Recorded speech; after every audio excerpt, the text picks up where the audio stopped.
بسم الله الرحمن الرحيم. اللهم صل على سيدنا ومولانا محمد وعلى آل سيدنا ومولانا محمد وبارك وسلم وصلي عليه. رب زدني علما، رب اشرح لي صدري ويسر لي امري واحلل عقدة من لساني يفقهوا قولي. نو پرون سبق کې لاول خو موږ خطبه ویلې و. د دې اما بعد نه بیا وایم تاسو لږ وګورئ دیتا چې اما بعد ما تاسو ویلو چې د بعد دلته کې د دې مضاف الیه محذوف ده او منوی ده.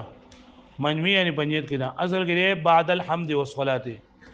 یعنی منګه چې کله الحمدلله او درود شریف ویل داغې نه ورستو منګه دا وایو اما بعد یعنی ورستو د حمد و صلات نه. فهذا مختصر، دا یو مختصر کتاب ده. هذا اسم اشاره ده، د دې اسم اشاره لپاره مشار الیه څه شی ده؟ نو پرون موږ سبق ویلو چې یا خود د دینه هغه کتاب دی کم چې مخکې لیکل شوی دی کدا خطبه الحاقی وي. خطبه په دوه قسمه ده، یو خطبه ابتدایي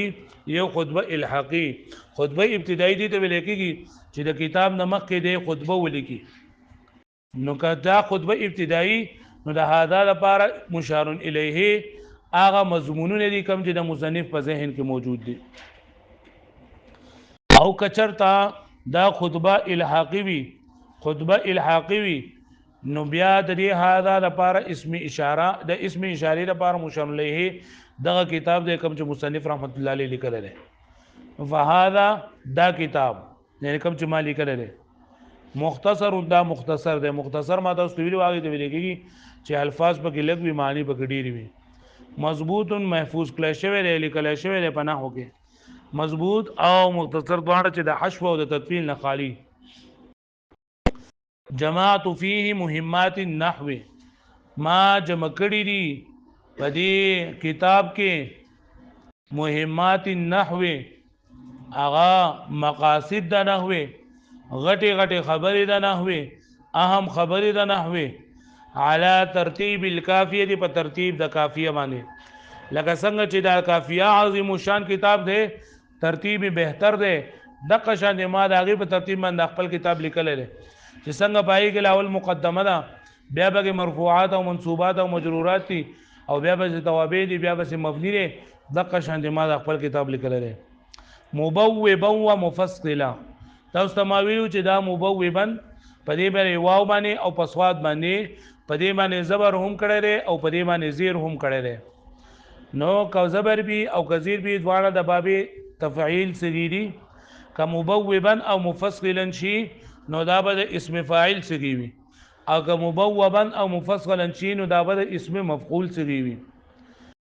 د اسم فاعل په صورت کې با مبوبا او مفصلا دا بدوانه حال واقعوي په جماعتو کې د ریتو ضمیر نه. ترکیب موږ درس کوو. جماعتو فعل تو ضمیر مرفوع متصل بارز ذل حال، او مبوبا و مفصلا معطوف علی دا ولا حال. اوس په معنی دې کوو چې جماعتو دا یو مضبوط کتاب دی پناهو کې لیکل شوی دی، مختصر کتاب دی پناهو کې لیکل شوی دی. ما راجمع کړی دي فدا سے حال کې مې راجمع کړی دي چې زه په دې کې بابونه بابونه او فصلونه فصلونه جوړون کې یم. بابونه بابونه او فصلونه فصلونه پکې جوړون کې یم. یا کدا مفصلا مبوبا د باب تفعیلنا د اسم مفعول څخه شي، د باب تفعیلنا د اسم مفعول څخه شي، نو بیا به مبوبا و مفصلا دا به په دې فيه کې د هی ضمیرنا یا به مهمات النحو کې د نحو نه دا به حال وي. بیا معنی د سوي جماعتو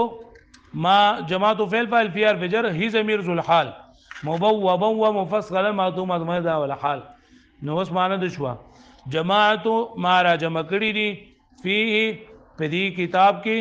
مهمه، فيه په دې کتاب کې ما را جمع کړی دي، په دې مختصر کې ما را جمع کړی دي په داسې حال کې چې دا کتاب بابونه بابونه او فصلونه فصلونه کړل شوی دی. دا کتاب چې ما را جمع کړی دي نو په دې کې بابونه بابونه او فصلونه فصلونه پکې جدا جدا کړل شوي دي. لکه پوه شو به دی باندې مبوبا او مبوبا یووي ازده بشي بعبارة واضحة، بعبارة واضحة سره مع ایراد الامثله فی جميع مسائلها سره در اوللو د مسائلنا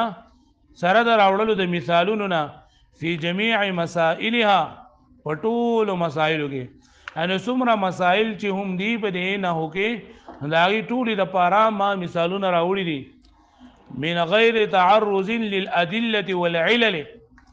فغیر د تعرض کولونه تعرض ولګي نږدې کېدل اشاره کول یعنی بغیر د تعرض کولونه بغیر د اشاره کولونه للادله والعلل ادله او علل د پاره ادله د دلیل جمع ده ادله د دلیل جمع ده او په اصطلاح کې ویل کېږي کون الشيء بحيث يلزم من العلم به العلم بشيء آخر تاسو په دې کې ویلي دي کنه په منطق کې چې دلالت څه ته وایي چې په دې کې یو څیز مونږ وینو او د هغې په ذریعې سره مونږ ته د بل څیز علم مونږ ته حاصل شي لکه هلته کې تاسو مثال ویلی دی چې لوګې دا دلیل دی په څه باندې په اور باندې نو کون الشیء کېدل د یو څیز بحیث په دې حیثیت سره یلزم من العلم به العلم بشیء آخر کون الشیء بحیث دا تعریف د توری کومه کون الشیء بحیث کون الشیء بحیث یلزم به کون الشیء کېدل د یو څیز بحیث په دې حیثیت سره یلزم من العلم به العلم بشيء آخر دلیل څه ته وایي کېدل د یو څیز دی کېدل د یو څیز کون الشیء کېدل د یو څیز بحیث په دې حیثیت سره یلزم چې لازمیږي من العلم به د دې د علم نه العلم بشيء آخر یعنی د یو څیز داسې کېدل چې کله دا څیز تا ته معلوم شي نو دې په ذریعې سره تا ته د یو بل څیز معلومېدی شي لکه تاسو په دې منطق کې مثال ویلی دی لکه لوګې چې دا دلیل د دې خبرې دی چې دغلته کې اور بلیږي پوه شوئ په دې باندې نو ما په دې خپل کتابونو کې خو مسایل ذکر کړي دي خو د هغه مسایلو دپاره ما دلیلونو ته تعرض نه دی کړی زه هغې ته نه یم پیش شوی تعرض باندې پیش کېدل مخکې کېدل وړاندې کېدل نو زه دغه دلیلونه مې نه دي پیش کړي ولې علل او علل مې هم نه دي بیان کړي علت وجې ته ویل کېږي ما يتوقف عليه وجود الشيء ما يتوقف عليه وجود الشيء دا علت تعریف ده ما يتوقف عليه وجود الشيء هر هغه څیز چې موقوف باغی باندې د یو څیز موجودېدل علل علت علل جمع د علت ده ما يتوقف عليه وجود الشيء چې موقوف باغی باندې د یو څیز موجودېدل نو ما دا کتاب لیکلی دی مختصر کتاب می لیکلی دی او د نحوی هغه غټ غټ مقاصد مې پکې راجمع کړي دي باب او فصل مې پکې جدا کړي دي او په ترتیب د قافیې باندې مې لیکلی دی عبارت واضحه دی د ټولو مسایلو لپاره پکې مثالونه هم راوړي دي خو دلیل او علت ته پکې نه هم تللی دلیلونه او علتونه مې پکې نه دي ذکر کړي مطلب دا خو مې ذکر کړی دی چې فاعل به مرفوع وي او مرفوعات اته دي خو دا مې پکې نه ذکر کړي چې مرفوعات اته دي نو نحو ولې نه دي دا مې پکې نه ذکر کړي او دا مې ذکر کړی دی چې فاعل مرفوع وي او دا مې پکې نه ذکر کړی فاعل مرفوع وي نو فاعل منصوب ولې نه وي مجرور ولې نه وي دا خبرې مې پکې نه ذکر کړي لکه دا علتونه او دلیلونه مې پکې نه دي ذکر کړي دا مې ولې نه ذکر کړي مال راتلل نو وای نه لئلا يشوش ذهن المبتدي عن فهم المسائل لئلا يشوش ذهن المبتدي عن فهم المسائل د پاره د دې چې ګډ وډ نشي د پاره د دې چې ګډ وډ نکی دغه مسائل دغه دلیلونه لئلا يشوش د پاره د دې چې ګډ وډ نکی دغه ادله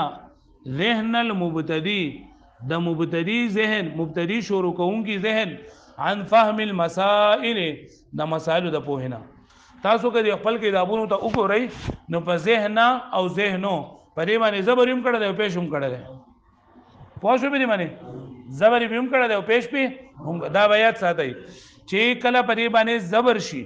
نو بیا موږ دې وایو لئلا یشوش ذهن المبتدی ٹھیک شو ها او چې پیش به وایو نو وایو لئلا یشوش ذهن المبتدی کچرتا دا منصوب ذهن المبتدی منصوبی نو بیا په ترکیب دسی چې لام تاکیدیه دا لام علت د تعلیل او لام تعلیلیه ان مصدریه لا یشوش فعل مضارع منفی معلوم فعل مضارع منفی معلوم او هو ضمیر پکې فاعل له هو ضمیر پکې سره او ذهن المبتدی مرکب اضافي دا ولا مفعول به دا او مفعول به منصوبی کنا پوه شو به معنی اوس معنا به څنګه کوم د دې لپاره وای ما د دلیلونه او علتونو ته تعرض نه کړي چې دا دلیلونه ګډ وډ نه کې ذهن د مبتدی چې دا دلیلونه ګډ وډ نه کې ذهن د چا الګه پوه شو به معنی ها اوس که چرتا دا ذهن المبتدی شي نو یشوشو دا بیا نه وي بلکې دا به د فعل مضارع منفی مجهول څخه به جوړو د فعل مضارع منفی مجهول موږ به څه وایو لئلا یشوش ذهن المبتدی د دې لپاره چې د مبتدی د ذهن ګډ وډ نکړل شي نو یشوش با فعل مضارع منفی مجهول شي او ذهن المبتدی مرکب اضافي دا بوله نائب فاعل شي او نائب فاعل مرفوع وي کنه نو معنا به څنګه کو د پاره د دې وې ما تعرض نه کړه دلیلونه او علتونو ته لئلا یشوش ذهن المبتدی د پاره د دې چې ګډ وډ نه کړل شي ذهن د مبتدی د پاره د دې چې ګډ وډ نه کړل شي ذهن د مبتدی الګه پوه شو به معنی دا ورته یاري ذهن المبتدی کا څه کما نو په ترکیب کې به د ذهن المبتدی بیا څه واقعي مفعول به او یشوش په فعل مضارع منفی معلوم وي او د دې لپاره فاعل به سوي هو ضمیر به وي پوه شو به معنی په دې معنی پوه شوي الګه ذهن کې رااله خبره ها لئلا یشوش ذهن المبتدی د پاره د دې چې ګډ وډ نه کی دغه دلیلونه او علتونه ذهن د مبتدی صحیح شولا یا لئلا یشوش ذهن المبتدی د پاره چې د مبتدی د ذهن ګډ وډ نکړل شي مبتدی هغه ته ویلېږي چې هغه په یو فن کې په علم کې شروع کوي او مخکې اراده وي دا غي د کول د سنه ګډ ذهن ګډ وډ نشي عن فهم المسائل د مسائل د فهم نه په مسائل باندې پوهیدونه وسمیته بهدایت النحو او ما دې کتاب ته نوم ورکړی دی د خپل مختصر ته نوم ورکړی دی په هدایت النحو سره رجاء د پاره د امید د خبره د وجه د امید د خبره رجاء تعلیل له د پاره د تعلیل لري مفعول له اي يهدي الله تعالی به الطالبین چې هدایت وکي الله پاک د دې په ذریعہ سره طالب علمانو ته یعنی ما د خپل کتاب ته د هدایت النحو نوم ولي کې خو ده هدایت ولې کې لار خودل هدایت ولې کې صدا نو ما د خپل کتاب له هدایت النحو نوم د دې وجه نه کې خو ده چې زما امید ده چې کله طالب علم دا په خپل او په خسته طریقې سره او دا یاد کی نو د تبا د نحوی طرف ته هدایت پوکل شي د نحو به صحیح یاد کی وسمیته بهدایت النحو او ما دې ته نوم کې خودلې د هدایت النحو رجاء د وجه د امید درینه ان يهدي الله تعالی به الطالبین چې الله پاک دې په دې طالب علمانو ته هدایت وکړي د نه غلاره ورتبته دا اوس دې کتاب دا و چې په دې کتاب کې ما څه ذکر کړی دي ورتبته او منګه مرتب کړی دی دا کتاب على مقدمه په یو مقدمه باندې وثلاثه اقسام او په درې قسمونو باندې په درې قسمونو باندې یعنی یو القسم الاسم او قسم الفعل او قسم الارض په درې قسمونو باندې وخاتمه او په یو خاتمه باندې وای په دې کتابونو کې خدا خاتمه لیکلی دا خدا دې مصنف ته طرفه دا چې نه دا دغه دا صحو ده ځکه چې په دې کتاب کې خاتمه نشته ده په دې کتاب کې خاتمه نشته ده بتوفیق الملك العزيز العلام په توفیق د داسې بچا چې هغه عزیز غالب ذات او علام دې ذات بتوفیق الملك العزيز العلام یعنی ما دا کتاب مرتب کړی دی د الله په توفیق سره چې هغه بادشاہ دی العلیم غالب ذات دی علام ډیر زیات پوهه دی اما مقدمه نه که مقدمه دې باره کې دا خبرې شوې دي کنه ففي المبادئ التي بدی په شروع دا مقدمه د هغه ابتدایي خبرو په باره کې ده فبالمبادئ التي دا د هغه ابتدایي خبرو په باره کې ده یجب تقدیمها چې واجب وي مخکواله ده هغه لتوقف المسائل عليها د باره چې دا مسائل د پیجندل موقوف دي پاغه باندې ګوره تاسو ته ویل کنه مقدمه مخکله شوی ځکه چې دا په مقصود باندې مخکله شوی کنه چې دا مقصود د پیجندل په باندې موقوف دي وفيها فصول ثلاثه او په دې مقدمه کې څو فصلونه دي درې فصلونه دي څو فصلونه دي پکې درې فصلونه دي پکې لاولنی کې بلګه د علم النحو تعریف غرض موضوع وي په دویم کې به تعریف د کلمې او اقسام د کلمې او په دریم کې به د کلام او دغه اقسام وي نو دا خو فصل خو موږ ویلې ده النحو نحو چې د نحو تعریف کړه د نحو څو معنی موږ ویلې وي واته معنی وی هغه بیا دي کنه ابو سره اوروي ښا او د نحو اصطلاحي تعریف مته اوس ته مایل ته کې براشي په کتاب کې دا غره هو علم باصول دا علم د پداسي اصول چې بدیږي دا اصول بیانېږي يعرف بها چې به جندلېږي دای په ذریعہ سره احوال الاواخر الكلمه الثلاثه احوال د کلمې د درې قسمونو د اخرنی حالتونو من حيث الاعراب والبناء په اعتبار د اعراب او د بنا سره یعنی د معرب او د مبني په اعتبار سره وکيفيه ترکیب بعضها مع بعض او د بعض کلماتو د بعض سره د جوړښت طریقه د یو ځای کولو طریقه موږ د بدی علم کې دا یاد ده کنه وای تاسو